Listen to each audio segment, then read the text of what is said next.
I'm Fiona Godlee, editor of the BMJ. Watching The Age of Stupid has made me think that we really have to move from what seems to me to be the age of denial into an age of action if we're going to prevent a major catastrophe.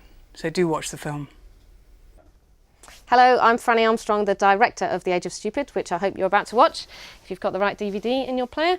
It took us 5 years to make this film, unbelievably. And the whole time we were making it, we thought that, the film itself was our contribution to climate change. And when it was finished, we could all retire. But then basically we started showing it to scientists and politicians and campaigners and people. And they all said the same thing, which is you own this film. You can do whatever you want with this film. And this is the year of Copenhagen. Now, I know you all know exactly what Copenhagen is, the capital of Denmark.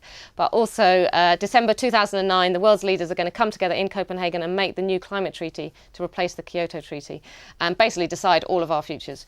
So we set up this action campaign called Not Stupid, aiming to firstly reach 250 million people around the world to see the film, and then all of them turn into active citizens, pressurising their governments to make the right deal in Copenhagen. So I hope very much that you enjoy the film, are inspired by the film, and will join Not Stupid.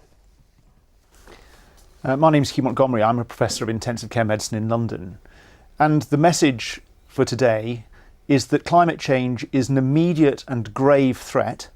It's an immediate and grave threat to you and to your children and to your patients and your community. So we all have a responsibility to take personal action, and we have a responsibility to encourage that action in those around us.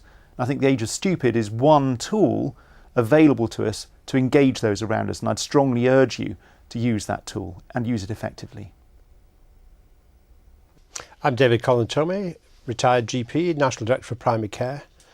Watch this film and watch it right through to the end, because it's absolutely brilliant and very moving.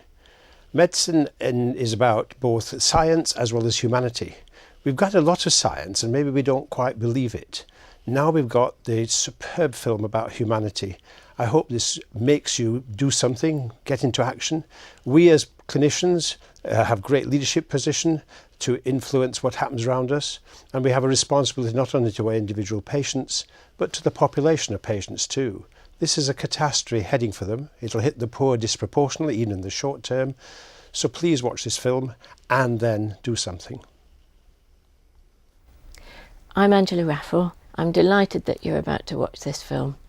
It puts together not just the climate crunch we face, but also the energy crunch and the credit crunch. And I hope that after you've watched the film, you'll realise, like me, that the NHS is going to have to cope with less carbon, less energy and less money. I think the NHS can, and I think NHS staff are quite special people.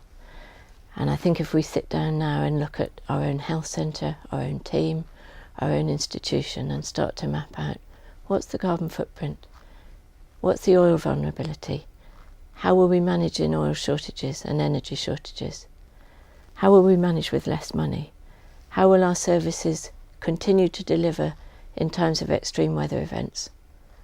I think we can start now to build services that are really resilient, that tie our communities together, that deliver health just like now, and that help contribute to averting climate change catastrophe. I'm Chris Tuppen. I'm the Chief Sustainability Officer for BT.